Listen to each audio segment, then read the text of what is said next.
بسم اللہ الرحمن الرحیم۔ حضرت ابو ذر رضی اللہ تعالی عنہ رسول اللہ صلی اللہ علیہ وسلم سے روایت کرتے ہیں کہ آپ صلی اللہ علیہ وسلم نے ارشاد فرمایا، میں وہ چیزیں دیکھتا ہوں جو تم نہیں دیکھتے، اور وہ باتیں سنتا ہوں جو تم نہیں سنتے۔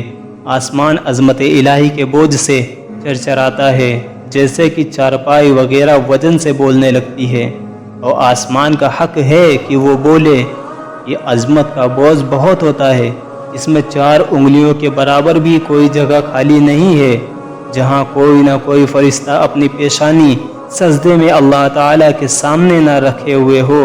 اللہ کی قسم، اگر تم وہ باتیں جانتے جو میں جانتا ہوں تو کم ہنستے اور زیادہ روتے، اور بستروں پر اپنی بیویوں سے لطف اندوز نہ ہوتے، اور اللہ تعالیٰ سے فریاد کرتے ہوئے ویرانوں میں نکل جاتے۔